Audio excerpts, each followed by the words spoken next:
जय Hind aspirants, the defence Ustad here. तीसरे video में मैं आपके लिए लाया हूँ लेक्चरेट के बारे में। ठीक है, कि एक लेक्चरेट को कैसे प्रिपेयर किया जाए और कैसे अच्छे तरीके से डिलीवर किया जाए, जो कि जीटीओ टेस्टिंग के डे 2 में मोस्ट प्रोबेबली होता है। ठीक है, हम एक लेक्चरेट डिलीवर करना सीखेंगे पूरे जोश और पूरे कॉन्फिडेंस के साथ में, अपनी नैरेशन स्किल्स और बाकी चीजों के बिहाफ पर। So let's begin. तो सबसे पहले आपको पता है कि जैसे ही लेक्चर स्टार्ट होता है, वैसे क्या होता है कि जो जीटीओ है वो आप लोगों को एक सेमी सर्कुलर चेयर मतलब फैशन में बैठने के लिए बोल देगा कि चेयर्स पे आप लोग बैठ जाओ। 8 या 10 लोगों का ग्रुप होगा। ठीक है, सामने एक पोडियम रहता है कई बार, और कई बार पोडियम नहीं रहता है, बस आप ग्रुप को फेस करके बोलते हो। तो जीटीओ फिर आपको लेक्चर के बारे में ब्रीफ देगा कि भाई कैसे कंडक्ट किया जाता है, कैसे नहीं होता है। ठीक है, वो करने के बाद वो आपको क्या करेगा कि एक सेट ऑफ कार्ड देता है। ठीक है, बहुत सारे कार्ड्स होते हैं उसके पास में। उसमें 4 तरह के टॉपिक्स रहते हैं, 4 अलग अलग डिफिकल्टी लेवल के। सबसे ऊपर का जो टॉपिक रहता है उसका जो डिफिकल्टी लेवल होता है वो थोड़ा सा ज्यादा रहता है। उसके बाद के जो टॉपिक्स होते हैं तो उनका डिफिकल्टी लेवल थोड़ा सा कम रहता है, और जो सबसे लास्ट वाला टॉपिक रहता है उसका डिफिकल्टी लेवल बहुत ही मतलब नॉर्मल रहता है। Like my good friend, my best friend, इस टाइप के टॉपिक्स रहते हैं। ठीक है, तो ये जो टॉपिक्स होते हैं इनके बारे में आपको 2.5 से 3 मिनट मिलते हैं एक टॉपिक चूज करने के बाद में। 3 मिनट में आपको उनको प्रिपेयर करना पड़ता है, थोड़ा ग्रुप से दूर जाके उनके बारे में प्रिपेयर करते अपने पॉइंट्स, और फिर वापस आने पर जब विसल बजती है तो फिर आप उसको कार्ड को वापस अपनी जगह रख के अपने टॉपिक के बारे में कॉन्फिडेंस के साथ में, पूरे जोश के साथ में डिलीवर करते हो अपने लेक्चरेट के टॉपिक। बेसिकली लेक्चरेट का मतलब ही होता है कि इम्प्रॉम्प्टू, मतलब कि बिना ज्यादा तैयारी के तुरंत ऑन द स्पॉट दिया गया एक छोटा सा लेक्चर। ठीक है, तो जैसे ही एक कैंडिडेट जब अपनी स्पीच दे रहा होता है तो क्या होता है कि दूसरे कैंडिडेट को उसी टाइम बोला जाता है कि वो जाए, अपना एक कार्ड उठाए जो रिमेनिंग है, और थोड़ा सा दूर जाके प्रिपेयर करे। ठीक, अब जीटीओ जो है वो कैंडिडेट्स को उनके चेस्ट नंबर के अकॉर्डिंग भी बुला सकता है, इंक्रीजिंग ऑर्डर में भी बुला सकता है और डिक्रीजिंग ऑर्डर में भी बुला सकता है, रैंडमली भी बोल सकता है वो। ठीक है, तो ये उसके ऊपर टोटली डिपेंडेंट रहता है। तो कुछ सेंटर्स में क्या होता है कि जो ग्रुप टेस्टिंग ऑफिसर होता है, जीटी ऑफिसर होता है, वो क्या करता है, बोलता है कि भाई आप लोगों को पहले अपना इंट्रोडक्शन देना है। ठीक है, उसके बाद हम लोग एक प्रॉपरली लेक्चर स्टार्ट करेंगे। मतलब होता क्या है कि 8-10 बंदे बैठे हुए हैं, तो वो पहले सबको प्रोसीजर समझा देगा कि भाई जो पहला बंदा है वो अपना इंट्रोडक्शन देगा, और इंट्रोडक्शन देने के बाद में वो कार्ड उठाएगा और थोड़ा सा दूर चला जाएगा 10-50 मीटर। वहां दूर जाने के बाद में वो क्या करेगा नहीं सॉरी, वो अपना इंट्रोडक्शन देगा और अपनी जगह पर बैठ जाएगा। इसी तरीके से सारे के सारे लोग जो हैं वो एक साइक्लिकल ऑर्डर में अपना इंट्रोडक्शन देंगे। फिर क्या होगा कि जैसे ही लास्ट बंदे का या 1-2 बंदे बचेंगे जिनका इंट्रोडक्शन होना बाकी रहेगा, तब तक वो विसिल बजाएगा। तो जो पहला बंदा है जिसको पहली बार लेक्चरेट देना है वो अपना कार्ड उठाएगा और थोड़ा सा दूर चला जाएगा। ठीक है, जैसे 2.5 मिनट होते हैं, 3 मिनट होते हैं, जीटीओ विसिल बजा देगा, वो बंदा दौड़ के आएगा, अपना कार्ड रखेगा और अपना लेक्चरेट शुरू करेगा। ठीक है, लेक्चरेट का पैटर्न कैसे क्या होता है मैं आपको अभी आगे बताऊंगा। फिर जैसे ही उस बंदे को लेक्चरेट देते हुए 2.5 मिनट हो जाते हैं, वो बंदा जैसे अपना लेक्चरेट स्टार्ट करता है, उसके बाद वाला जो बंदा होता है वो कार्ड उठा के चला जाता है। जैसे ही इसको 2.5 मिनट होते हैं वैसे ही लेक्चरेट एक विसिल हो जाता है।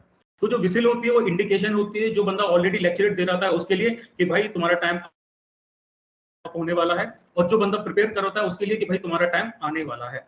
तो इंट्रोडक्शन में बेसिकली क्या होता है, कई बार तो जीटीओ आपको बता देता है कि भाई ये पैटर्न फॉलो करना है, तो कई बार हमें खुद ही करना पड़ता है। जब वो नहीं बताता तो सबसे पहले आपको अपना नाम बताना चाहिए, आप कहाँ से बिलोंग करते हो, आपकी एजुकेशन क्वालिफिकेशन बताओ, अपने इंटरेस्ट, अपने हॉबीज, और अगर हो पाए तो अपने फादर का ऑक्यूपेशन वगैरह। ठीक है, दैट्स इट। फिर यहाँ पर क्या होता है कि आपका सेल्फ कॉन्फिडेंस देखा जाता है, आपका बॉडी पोस्चर देखा जाता है, आपके फेशियल एक्सप्रेशन देखे जाते हैं, आपकी एक तरह से फ्लुएंसी देखी जाती है कि आप ग्रुप को कन्विंस कैसे कर पा रहे हैं। ठीक है, ये जो क्वालिटीज होती है, ये जो आइडियाज होती है, ये बहुत ज्यादा माने जाते हैं, मतलब बहुत ज्यादा इनका इम्पैक्ट पड़ता है। तो कैंडिडेट किस तरीके से ग्रुप को इन्फ्लुएंस कर पा रहा है, अपनी पावर ऑफ एक्सप्रेशन का, क्लैरिटी ऑफ थॉट्स का किस तरह से यूज कर पा रहा है, उसके अंदर स्ट्रॉन्ग लीडरशिप स्किल्स हैं या नहीं। बेसिकली लेक्चरेट एक तरीके से क्या होता है कि जब किसी ऑपरेशंस के लिए जाते हैं या फिर किसी अलग चीज के लिए जाते हैं, उससे पहले कमांडिंग ऑफिसर है या फिर जो भी ऑफिसर इन कमांड है वो क्या कर रहा है, एक जोश से भरी मतलब लेक्चर टाइप का दे रहा है, ठीक है। तो वो एक तरीके से वहीं से डेराइव किया गया है कि आप कितने जोश से, कितने कॉन्फिडेंस के साथ में चीजें बोलते हो, ठीक है। फिर क्या होता है, कई बार चारों में से एक भी टॉपिक आपकी पसंद का नहीं है और आप नहीं बोल सकते, लेकिन स्टिल ये देखा जाता है कि भाई एज एन ऑफिसर आप कभी कभार आपको ऐसे टॉपिक से बोलना पड़ जाता है कि आपका आइडिया नहीं होता, ठीक है। तो आप उस टाइम पे कैसे रिएक्ट करोगे, आप कैसे खुद को संभालोगे, आप कैसे सिचुएशन को हैंडल करोगे, ठीक है। और टॉपिक्स वैसे बेसिकली क्या होते हैं, इस तरह के टॉपिक्स होते हैं जो आप नॉर्मली जीके में पढ़ते हो, नॉर्मली करंट अफेयर्स में पढ़ते हो। तो ये चेक किया जाता है कि भाई कैंडिडेट अवेयर है अपनी सराउंडिंग्स को लेके कि नहीं है, उसकी अंडरस्टैंडिंग क्या है टॉपिक को लेके, उसका कंटेंट क्या है। तो ये नहीं देखा जाता कि भाई टॉपिक के अंदर के फैक्ट्स क्या हैं, ये देखा जाता है कि बंदा स्टोरी को या फिर लेक्चरेट को बोल कैसे रहा है, ठीक है।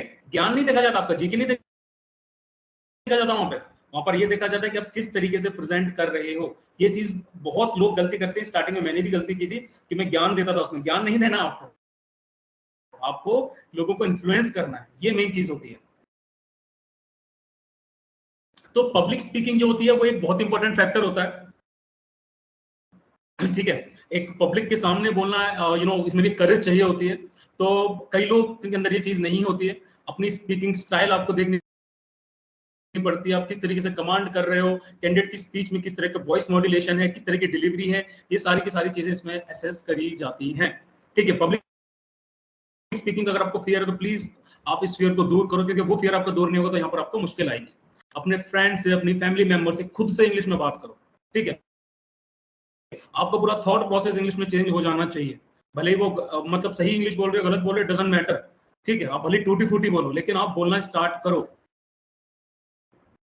इंग्लिश न्यूज़पेपर्स पढ़ो, अपनी जनरल अवेयरनेस बढ़ाओ, ठीक है। जो भी कॉमन चीजें हैं, social, general, academic, national, international importance की, इन सबको आप इंग्लिश के थ्रू पढ़ना स्टार्ट करो। जब भी कैंडिडेट मुझसे पूछते कि सर मैं अपनी इंग्लिश स्पीकिंग कैसे बढ़ाऊं, तो यही मेथड है, यही ओल्ड मेथड्स हैं, यही रिपीटेटिव मेथड, इनके अलावा और जनरल कोई मेथड्स अलग से नहीं आती। You will have to speak, that is the thing. आपको बोलना स्टार्ट करना पड़ेगा, बिना बोले स्टार्ट करें आप कैसे इंग्लिश सीख सकते हो, नहीं सीख सकते, ठीक है।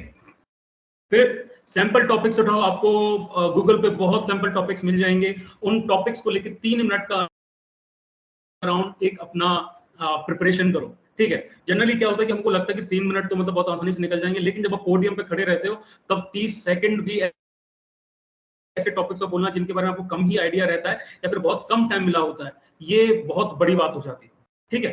तो 3 मिनट के हिसाब से आप खुद से मार्क करो कि भाई 3 मिनट है मेरे पास में, और उस टाइम पे गिवन टॉपिक को लेके आप लेक्चर देना स्टार्ट करो, ठीक है। किसी फैमिली मेंबर के सामने नहीं दे पा रहे हो तो फिर सीधे मिरर के सामने खड़े हो जाओ, ठीक है। बहुत इससे हेल्प मिलती है। अदरवाइज स्मार्टफोन से अपनी जो रिकॉर्डिंग करो और फिर बाद में उसको खुद से देखो और एसेस करो कि आप में कहाँ कमी है, कहाँ अपने बॉडी लैंग्वेज में चेंज ला सकते हो, फेशियल एक्सप्रेशन में ला सकते हो, कहाँ अटक रहे हो। बहुत सारे ऐसे फैक्टर्स होते हैं जहां पर आप वर्क कर सकते हो, ठीक है। तो मैंने जैसे बताया कि टॉपिक्स जो होते हैं वो अलग अलग डिफिकल्टी लेवल के होते हैं। तो आपको जबरदस्ती ऐसा कोई टॉपिक नहीं चूज करना जो ऐसा कुछ नहीं होता कि बहुत हाई लेवल का टॉपिक तो बहुत ज्यादा मार्क्स मिलेंगे, ऐसा नहीं है। लेकिन भाई ऐसा टॉपिक चूज करो जिसके बारे में आपको नॉलेज हो, जिसके बारे में आप बोल सको। तो try to choose a topic जो मीडियम लेवल का होता है, अगर उसके बारे में अगर आप वेल कोहेरेंट हैं तो, ठीक है। ऐसा टॉपिक चूज कर लो हाई लेवल का है लेकिन आप बोल नहीं पा रहे हो तो फिर क्या फायदा। फिर जैसे मैंने बताया, गुड बॉडी पोस्चर आपका होना चाहिए लेक्चर डिलीवर करते हुए।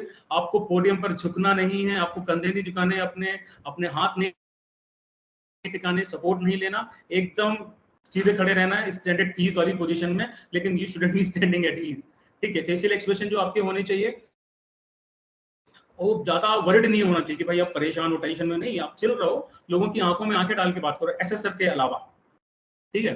3 मिनट है, आराम से निकलेंगे, धीरे धीरे बोलने की कोशिश करो। ज्यादा जल्दी बोलोगे तो क्या होता है कि हमारा ब्रेन जो होता है वो इतना जल्दी चीजों को वो नहीं कर पाता है, ठीक है। आपकी जबान ज्यादा तेज चल रही है और आपका ब्रेन समझ नहीं पा रहा है कि मुझे आगे क्या बोलना है। तो जब धीरे धीरे बोलोगे ना तो आपको ब्रेन को प्रोसेस करने का टाइम मिलेगा कि हाँ मुझे आगे क्या बोलना है। जीटीओ की तरफ मत देखो, इधर उधर मत देखो, लेक्चरेट करते हुए सामने आपके सेमी सर्कुलर फैशन में बैठे होंगे कैंडिडेट्स, उनकी आंख में देखो। सबसे बढ़िया रहता है कि चेस्ट वाइज सबकी आंखों में देखते रहो, ठीक है, या तो क्लॉकवाइज एंटी क्लॉकवाइज बार अपना सिर घुमाओ और उनकी आंखों में देख के ऐसे बात करो कि लाइक यू आर आप उनको समझा रहे हो, ठीक है, आप उनके टीचर हो, वो आपके स्टूडेंट।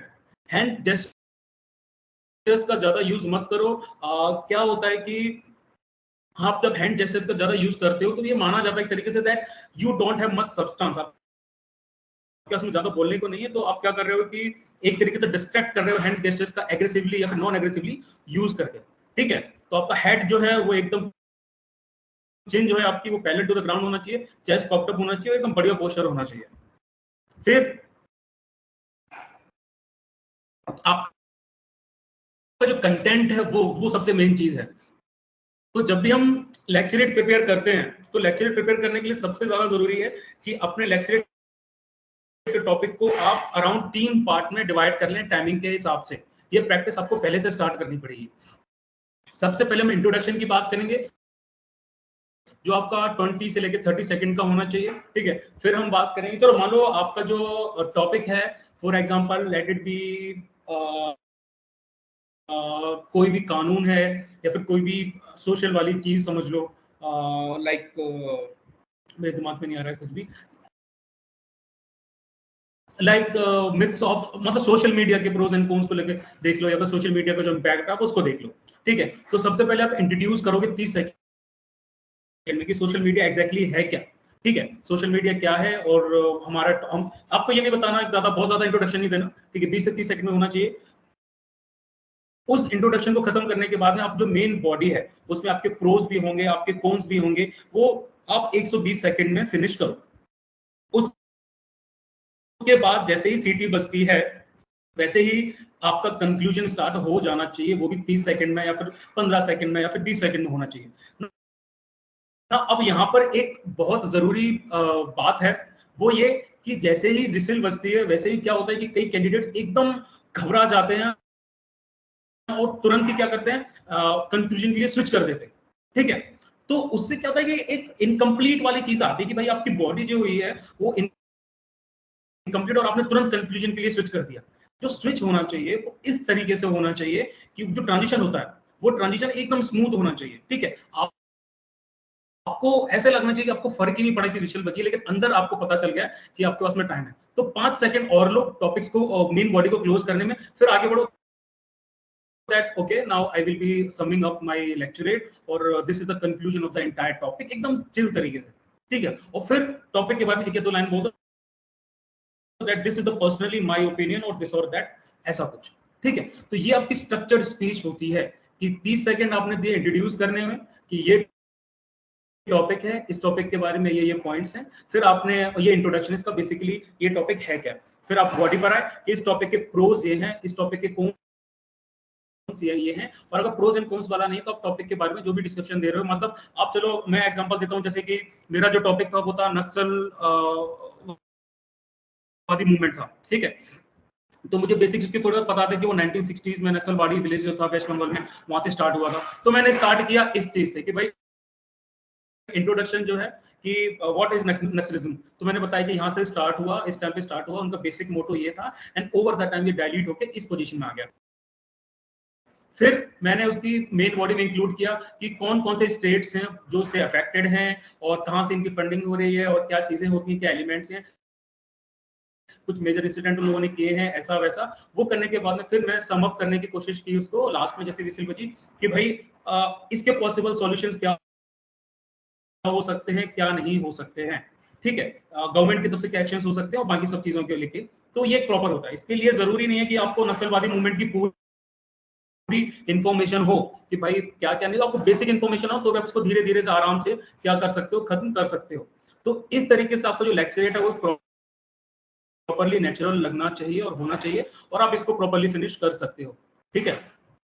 तो again like subscribe and share the videos, ठीक है, और मोटिवेशन मिलेगा मुझे ये कंप्लीट करने के लिए। And please do comment and let me know that what are your opinions about the videos and any queries और doubt that you are facing about these videos. So share तैयार है।